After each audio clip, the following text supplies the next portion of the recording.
Salut, je suis Alpa pour CarPop. Tristan pour CarPop. Et aujourd'hui, je suis en compagnie de Tristan à Evtorque. Et aujourd'hui, on a été accueillis chaleureusement chez Devenzo. Ils nous ont ouvert les portes un samedi matin pour venir filmer avec ces jolies voitures. Et dans le fond, on va faire une rétrospective de l'année. Dans le fond, CarPop existe depuis le 28 novembre 2022. Donc, on va faire une rétrospective pour conclure l'année. On va avoir plusieurs catégories où on va décerner des prix à certains véhicules. On va faire le tour de Devenzo Auto. Ils ont une variété de véhicules exotiques, véhicules de tous les jours. Une super de belle variété. Comme vous pouvez voir ici, on a une Lamborghini.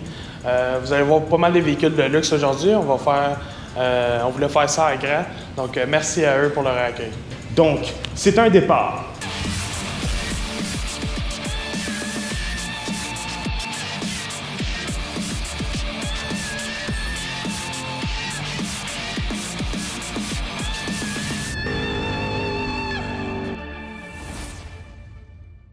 Donc, ici, on a une Lamborghini Aventador SVJ Roadster. Je vais vous en parler parce que c'est une voiture exceptionnelle. Ils en ont produit 800 dans le monde, donc c'est une de 800. On peut voir, elle est finie bleue et elle a à peu près toutes les options en carbone, incluant les intérieurs de porte. C'est vraiment joli. Ça fait très peur d'ouvrir la porte de ça, d'ailleurs.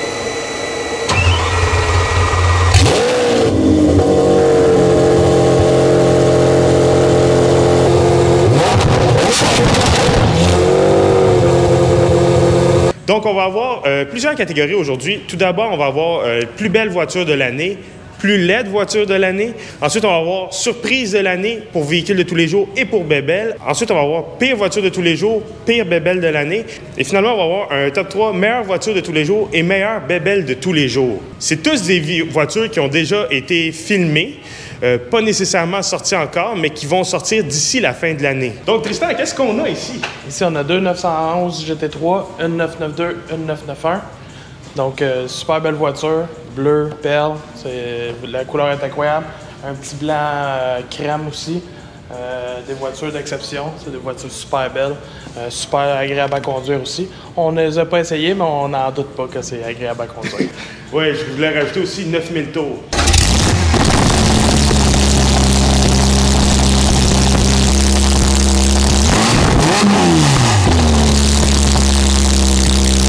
Dans le fond, pour la plus belle voiture de l'année, on a décidé de choisir la Challenger Hellcat. C'est une voiture avec une puissance incroyable, le look est super bon. Oui, donc on a pris la Challenger. On trouve que c'est une voiture qui a beaucoup de panache côté esthétique. C'est une voiture qui est immanquable, qui a beaucoup de style et qui va traverser le temps. C'est une ligne inspirée de la Challenger originale des années 70. Et vraiment, c'est une superbe voiture qui va toujours nous convaincre côté look. La Challenger, plus belle voiture de l'année. Maintenant, on se retrouve dans une rangée de Lamborghini Huracan. On en a 3 en inventaire. C'est déjà rare d'en voir une. Ici, on en a 3, dont une modifiée. Elle est abaissée avec des jolies roues. Vraiment, c'est joli.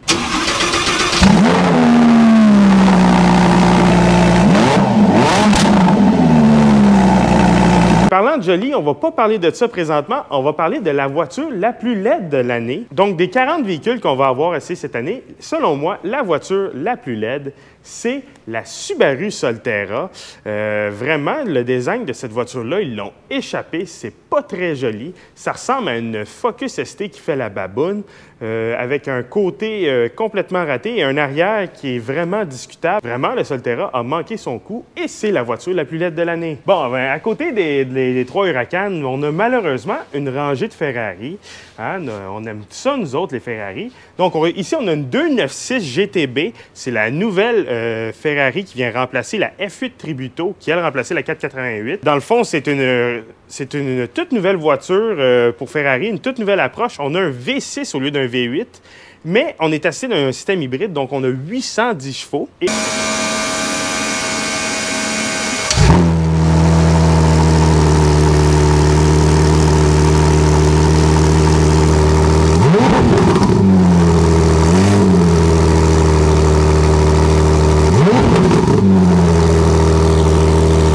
À côté, on a la Ferrari Roma, qui est la nouvelle Ferrari entrée de gamme, qui coûte quand même le prix d'une maison. Et juste à côté, on a son ancêtre, la Ferrari California T, qui est une autre voiture, encore une fois, entrée de gamme Ferrari.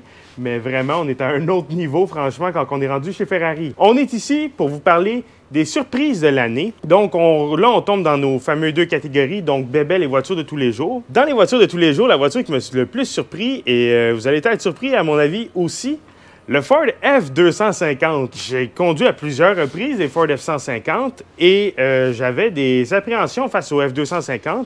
Et ces appréhensions-là n'ont pas été rencontrées. Je trouve que le F250 est vraiment plus agréable à conduire que le F150. Et personnellement, je sacrifierais de l'équipement pour aller dans un F250. Fait que je serais vraiment curieux d'essayer le nouveau F250 2023. Celui qu'on avait laissé, c'est un 2022. Côté jouet maintenant, bébelle, la voiture qui m'a le plus surpris, c'est la Audi TT. Donc, encore une fois, la Audi TT, j'avais des appréhensions. C'est une voiture qui a une réputation de sous-vireuse, mais avec des pneus modernes, on vient corriger les problèmes de la Audi TT. Dans le fond, on élimine le sous-virage et ça rend la voiture extrêmement agile. Et vu son petit format, on peut vraiment s'amuser sur la route. J'étais grandement surpris par cette voiture-là. J'avais des attentes beaucoup moins élevées en termes de qualité de conduite. Donc ici, on a une Rolls-Royce Dawn. C'est une décapotable Rolls-Royce. Je n'irai pas essayer les sièges arrière, Clara, je suis désolé, mais ça fait longtemps que j'ai toujours voulu faire ça. M'asseoir dans une Rolls-Royce, ça a toujours piqué ma curiosité. Donc on a une porte suicide. Regardez-moi l'épaisseur de ça. La porte doit peser 8 tonnes, mais elle est super facile à ouvrir. On sent le poids, mais on a une facilité à l'ouvrir. C'est assez fascinant. Je suis un peu nerveux. Et pour fermer la porte, pensez-vous vraiment que je vais l'atteindre, franchement?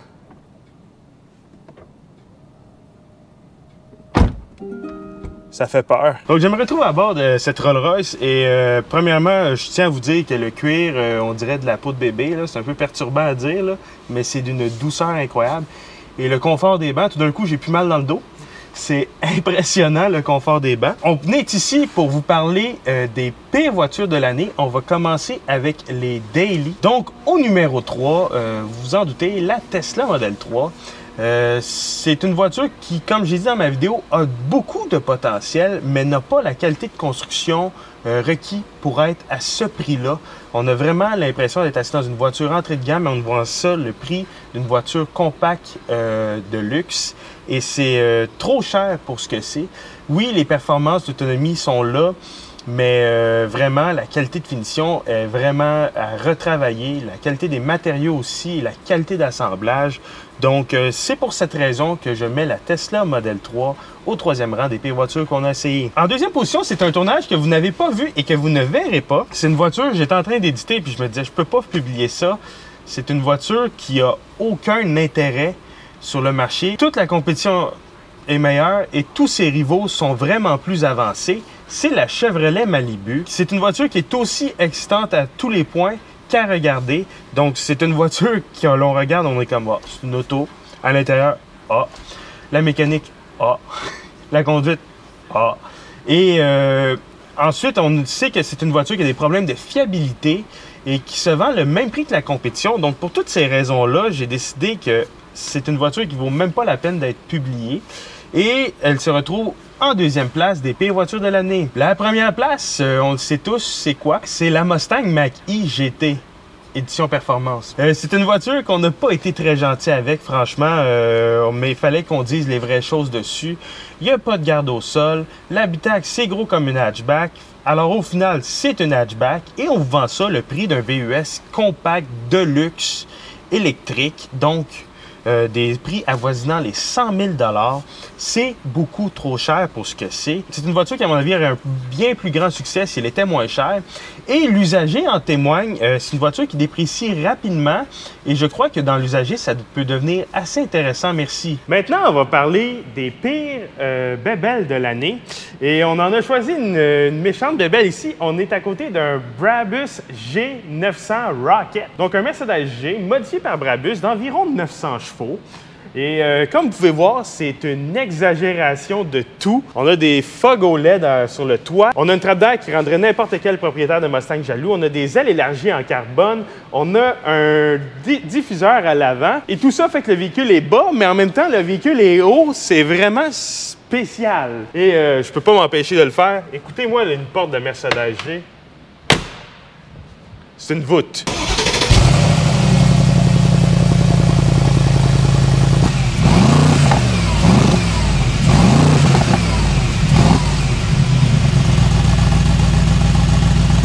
Les pires bébelles de l'année, je voulais faire un top 3.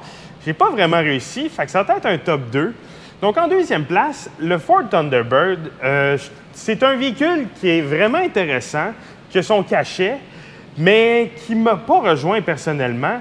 Et ça va rejoindre d'autres sortes de personnes que moi. Moi, je suis un grand enthousiaste de conduite. Je suis un puriste, comme on dit. Mais c'est le genre de véhicule qui ne me rejoint pas. Ça reste un véhicule très confortable. Si vous aimez faire du bateau, vous allez adorer conduire ça.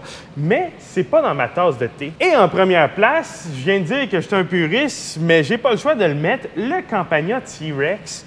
C'est pas que c'est un mauvais véhicule, c'est que je ne fitte pas dedans. Et il y a beaucoup de gens qui ne fitteront pas dedans. Malheureusement, il faut que vous soyez 5 pieds 8 et moins pour rentrer à l'intérieur d'un T-Rex et moins de 200 livres, ce qui n'est absolument pas mon cas.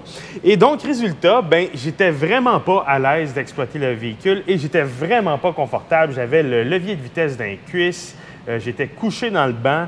Bref, c'est à cause de cette raison-là que je ne recommande pas le T-Rex. Pour le reste, le T-Rex, c'est une expérience unique, je vous le conseille fortement. C'est vraiment, vraiment tripant à conduire. Et maintenant, je me retrouve à côté d'une Porsche 911 Turbo préparée par Tech-Art. Tech-Art est un préparateur spécialisé dans les Porsche. Donc, on a une 911 ici d'environ 900 chevaux. Tu sais, une 911 Turbo S, c'est déjà excessivement rapide. On parle déjà d'un 0-100 sous les 3 secondes. Alors, on a rajouté 300 chevaux juste pour être sûr.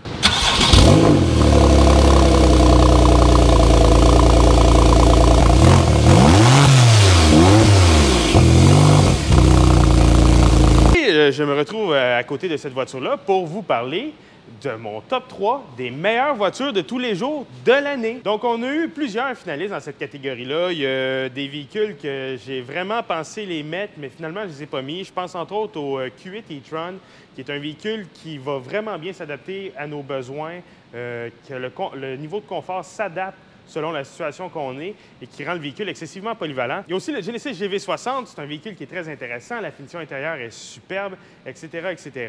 Mais malheureusement, il ne fait pas partie du top 3 parce que j'ai un peu de misère à vous recommander un VUS coupé en partant. Il y a aussi le Ram TRX qui fait tout très bien, mais qui coûte trop cher et qui boit du gaz. Non, OK, il n'en faisait pas partie. Donc, numéro 3, le Rivian R1S. Et pourquoi il n'est pas en première place? C'est tout simplement à cause de son prix qui le rend inaccessible à la plupart des gens. Donc, on a un véhicule qui a des capacités en route d'un Jeep. Après ça, on le met en mode sport, ça devient une fusée 0-100 en environ 3 secondes.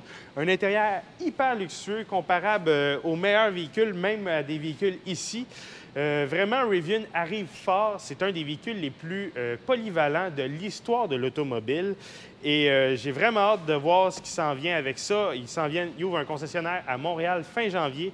Donc, la seule raison pourquoi le Rivian n'est pas premier, c'est son prix. En deuxième place, on retrouve le RAV4 Prime. Le RAV4 Prime est un véhicule qui n'aurait probablement pas été là si ce n'était pas de la subvention du gouvernement, mais c'est un véhicule qui est vraiment, vraiment intéressant. Excède dans rien, mais bon dans tout. En fait, il excède juste en fiabilité et en économie de carburant. C'est un véhicule qui est performant, polyvalent, spacieux. Vraiment, c'est un véhicule intéressant sur toute la ligne et qui va répondre aux besoins de la majorité des acheteurs de VUS compacts. C'est un véhicule qui est vraiment, vraiment fort. Malgré ses 5 années de conception à partir de 2024, le RAV4 Prime triomphe encore. Donc ici, on est en compagnie d'un Lamborghini Urus Performante. Question de rendre Hélène Boudreau jalouse. Donc, un petit Urus Performante avec un paquet d'options en carbone, puis des grosses roues, des énormes roues. Bref, rien de plus abordable.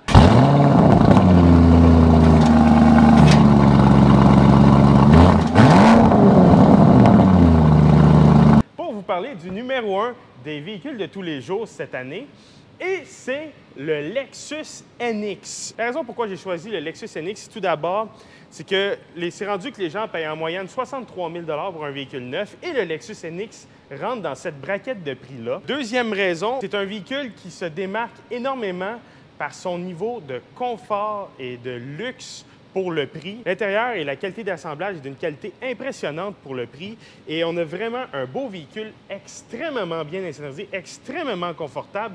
Bref, ça va rejoindre tout le monde. Et en plus, on a un choix de motorisation excessivement intéressant. J'ai essayé le NX Turbo. Lui, je vous le recommande moins. J'ai fortement essayé le NX350H hybride 5,5 litres au 100. On a suffisamment de puissance pour la vie de tous les jours. On a le chauffage qui est d'une efficacité extrême. Bref, ça va vraiment bien. Et la version que je prendrais, moi, c'est le NX450H que j'ai essayé hors caméra brièvement. C'est un véhicule qui va offrir tous les avantages du NX350H, mais en version hybride branchable. On utilise la même mécanique que le RAV4 Prime, donc environ 300 chevaux. Et grâce aux rabais gouvernementaux, ça revient relativement pas cher. Et vraiment, c'est pour ces raisons-là que le NX se retrouve numéro 1 des véhicules de tous les jours cette année chez CarPop. Donc, pour la conclusion des bébelles, on est dans quel véhicule, mon Tristan? Un Rolls-Royce Cullinan Black Badge. C'est luxueux, ça n'a pas de bon sens. On a même des petits tapis en mouton. C'est incroyable. Intérieur bleu, phosphorescent. Un toit étoilé. C'est incroyable, la démesure. C'est impressionnant et encore une fois, le cuir digne d'une peau de bébé, ce qui est perturbant à dire. Mais vraiment, c'est d'un niveau de luxe hallucinant. Je suis la présidente des États-Unis. Bon. Fait que bref, c'est impressionnant. Sincèrement, là, c'est... J'en veux un. C'est le VUS le plus luxueux et de loin. En fait, c'est le super VUS. On est rendu avec une catégorie de super VUS. Je pense au Urus qu'on a vu tantôt, au Bentley Bentayga, lui. Mais c'est lui le plus luxueux et de loin. Et un des plus dispendieux aussi. On est autour de 650 000 neuf pour ça. Fait que c'est ça. Un véhicule assez abordable. Donc, on est ici pour vous parler des bébelles de l'année, top 3 des bébelles de l'année. Je sais pas combien d'abonnés tu es allé chercher avec les bébelles. Le monde aime plus les bébelles que les véhicules de tous les jours. Je sais pas pourquoi. Donc, en troisième position, Civic 1989, 100% original, en super condition. Charles a fait l'essai. Oui, donc la Civic SI89, seule chose qui n'était pas originale, c'est la batterie. Puis encore là, c'est une batterie Honda. Non, mais sérieusement, c'était une voiture que j'ai été grandement surpris. Je m'en allais là en me disant, ça va être old school, ça va refléter la conduite de l'époque. Et j'ai eu un fun noir, mesdames et messieurs. Là. C'était tripant, cette petite auto-là. Là. Vraiment, véhicule qui est plaisant, qui est relativement abordable pour le niveau de plaisir qu'on offre et qui est utilisable à tous les jours, ce qui rend les choses vraiment intéressantes. Vraiment, la Civic 89, je ne m'attendais pas à ça quand je m'en allais essayer ça, à avoir autant de plaisir. Et si vous habitez à Montréal, je leur dis encore, achetez-vous ça, arrêtez de vous acheter des grosses voitures énormes de luxe. On est bien placé pour parler en ce moment. Hein? Exact. Non, continuez d'acheter des Cullinan aussi parce que c'est intéressant. Mais si vous voulez vraiment avoir du plaisir de conduite en ville, achetez-vous une Civic SI89 ou ce genre de véhicule-là. Vous allez avoir un fun noir aux lumières, clac, clac, clac. On se promène dans le trafic en way go. C'est petit, c'est facile à parker. Vraiment, une grosse surprise pour moi.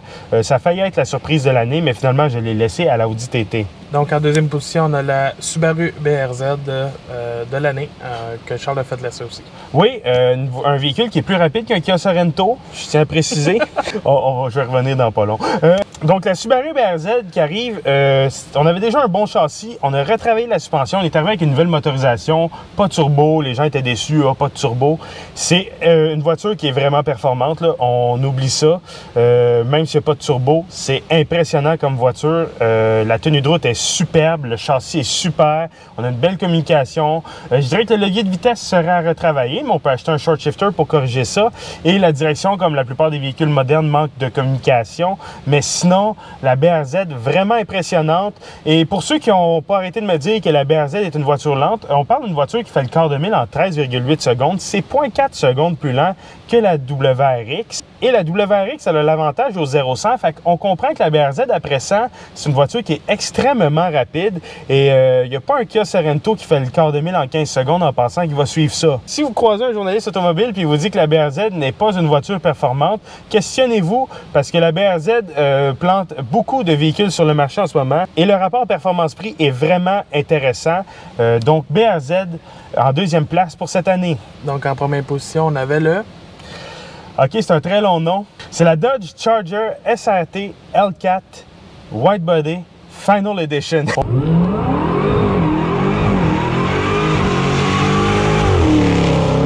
On l'appelait la Charger. Où la vidéo sort le 1er janvier. Le 1er janvier, on commence et termine l'année avec la bébelle de l'année. À cause de ce véhicule-là, j'ai pas mis la Challenger en numéro 1. Les gens ne parlent pas assez de ce que le wide body apporte au véhicule. On a évidemment le V8 Hellcat, qui est déjà, lui, est spectaculaire. C'est à lui seul un spectacle. Ouais. Mais ensuite, on a la tenue de route qui est incroyable. Oui, il y a des berlines qui vont être plus performantes que ça en virage, j'enlève rien. Mais la tenue de route est vraiment incroyable. Le fait que ce soit le wide body, la direction aussi, m'a vraiment surpris. Tristan, tu étais là, tu peux en témoigner aussi. Ouais, on parle d'une bébelle ici. C'est sûr que c'est pas un véhicule que tu vas utiliser à tous les jours. C'est une performance incroyable, là. Ça le digne de son nom, là, le Hellcat. Là. C'est un gros méchant chat. Personnellement, moi, ça n'a pas été mon véhicule coup de cœur cette saison, à cause que je trouve que c'est trop puissant. Mais j'aime la puissance, mais là, c'est de la déchéance. Fait que ça prend pas grand-chose. Deux beaux 11 sur la route, puis ça part. Ça tient bien la route quand même. On a pris quelques virages. Oui, le premier nous a surpris un peu. Le premier virage nous a fait peur, je dirais. Moi, j'étais assis en arrière. Puis, il y a encore ses traces dans le véhicule. Il y avait un 10 roues à côté de nous, fait que ça a fait peur. Mais sinon, super de beaux véhicules. Personnellement, je suis un grand fan des Charger, Challenger, toutes les muscle cars qui existent de ce monde, là, les Mustangs et tout ça.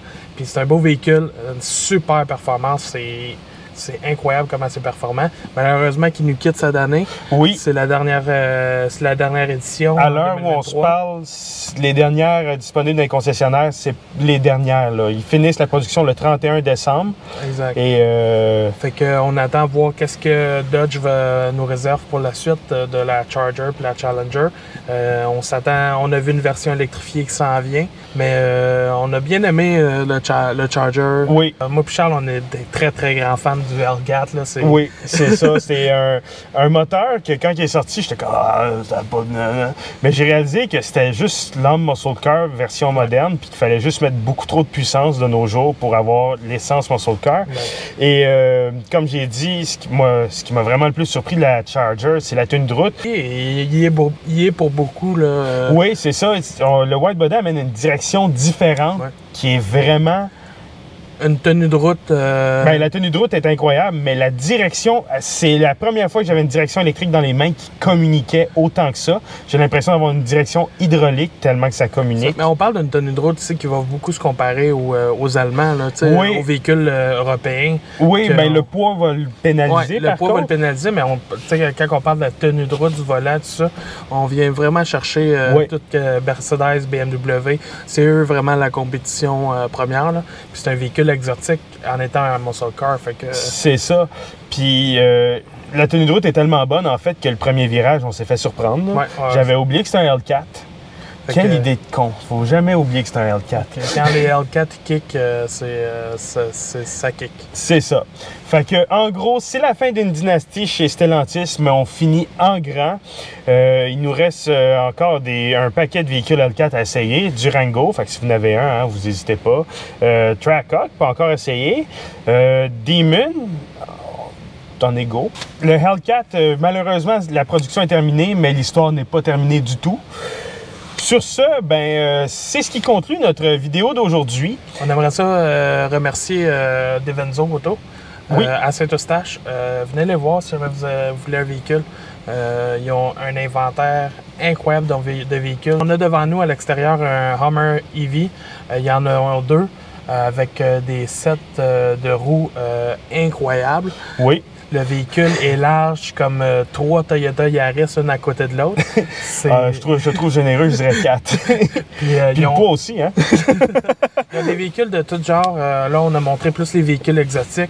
Oui. Mais ils ont des véhicules de la vie de tous les jours aussi. Oui, ils ont des Jeep Wrangler, ils ont des BMW X3, ils ont un Hyundai Santa Fe que je vois d'ici. Exact. Ils ont du choix. Ils ont du choix pour tout le monde. Et ils nous ont ouvert les portes un samedi matin. Il y a un gars qui est rentré nous ouvrir les portes à 8 h un samedi matin avec le concessionnaire. Déplacer des véhicules, rentrer dans les véhicules. Des sound clips. Vraiment, on a été reçus comme des rois. Puis Puis ils nous ont laissé aller en plus. C'est comme, ah, ben allez-y, vous pouvez vous asseoir, peu importe. Si vous voulez un véhicule, vous voulez faire du centre-lift, dites-moi là, c'est tout. Puis, super chaleureux, puis on les remercie énormément pour cette opportunité. Sans eux, on aurait fait ça différemment dans notre salon. Ben... Oui, ça aurait été dans le salon encore une fois. Mais on voulait faire ça en grand pour la dernière de l'année. Puis encore une fois, merci beaucoup. Venez les visiter. Ils ont les réseaux sociaux. Ils sont très, très actifs Facebook, sur les réseaux sociaux. Instagram, TikTok.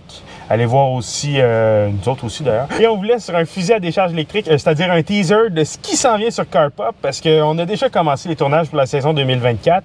Et on a des bébelles qui s'en viennent, on a des bébelles rares. Alors, en fait, on a même une bébelle qui en a juste une dans le monde qui s'en vient. On va commencer l'année avec ça. Donc, abonnez-vous, suivez-nous sur Facebook, TikTok, YouTube. Sur ce, merci de nous avoir regardés. Merci de nous avoir encouragés tout au long de l'année. On a débuté l'année avec aucun abonné. On est rendu à plus de 1500. C'est grâce à vous à la maison. Je serai jamais assez reconnaissant de nous encourager là-dedans. C'est un rêve pour nous, CarPop QC. Et grâce à vous, c'est possible. Alors, merci de nous encourager. Et je vous souhaite un joyeux Noël et une bonne année. Sur ce, place au taser. Merci beaucoup. Salut, Charles pour CarPop. Comme j'ai dit, c'est une voiture qui était très avant-gardiste, très futuristique. C'est la nouvelle voiture la plus dispendieuse, la Cadillac Fleetwood Brougham. Donc, on a deux moteurs ici. Et on a les fameux bas de caisse de la nouvelle WRX qui sont archi-laids. Et pour nous, se renommer TJ. TJ signifiant Tijan.